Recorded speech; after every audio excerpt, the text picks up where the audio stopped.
എൻ്റെ ഈ വീഡിയോ ഈ ചേച്ചിക്ക് മാത്രമുള്ളായിരുന്നു കേട്ടോ. ചേച്ചി ഇത്രയും കാലം എവിടെയായിരുന്നു? എന്നെ കണ്ടില്ലായിരുന്നോ? ഞാൻ വിചാരിച്ച് കണ്ടു കാണുന്നു. പിന്നെ ചേച്ചി, എനിക്ക് ഈ വീഡിയോ ഇട്ട് ഫേമസ് ആവണമെങ്കിൽ എനിക്ക് ആദ്യമേ ഫേമസ് ആവായിരുന്നു. ഓക്കെ, ഈ വീഡിയോ കാണുമെന്ന് എനിക്ക് എന്തായാലും ഉറപ്പുണ്ട്. അതുകൊണ്ട് പറയാം, എൻ്റെ കാര്യത്തിൽ ഇടപെടാൻ വരണ്ട. ഞാൻ വീഡിയോ ചെയ്യും, എന്നെ എന്തും ചെയ്യും. അത് നിങ്ങളോട് പറയേണ്ടത് എനിക്ക് ആവശ്യമില്ല. പിന്നെ രേണുസുധീൻ്റെ കൂടെ നടന്ന് എനിക്ക് ആദ്യമേ വൈറലാവായിരുന്നു. പക്ഷെ ഞാൻ ചെയ്യാത്തത് എനിക്ക് അതിൻ്റെ ആവശ്യമില്ല. ഓക്കെ, ഞാൻ 2-3 ദിവസമായിട്ടേ ഉള്ളൂ യൂട്യൂബ് ചാനൽ തുടങ്ങിയിട്ടുള്ളൂ. അല്ലാണ്ട് ചേച്ചിനെ കണ്ടിട്ടല്ല ഞാൻ യൂട്യൂബ് ചാനൽ തുടങ്ങിയത്. പിന്നെ എനിക്ക് എന്ത് പറയണം എന്ന് വെച്ചാൽ അത് നിങ്ങളടുത്ത് പറയേണ്ട ആവശ്യമില്ല.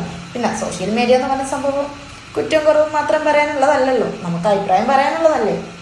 ഓക്കെ, ഇത് കാണുകയാണെങ്കിൽ കാണും. എന്തായാലും നിങ്ങൾ കാണുമെന്ന് എനിക്ക് ഉറപ്പുണ്ട്. ഓക്കെ, എൻ്റെ വീഡിയോ ചെയ്യേണ്ട ആവശ്യം നിങ്ങൾക്ക്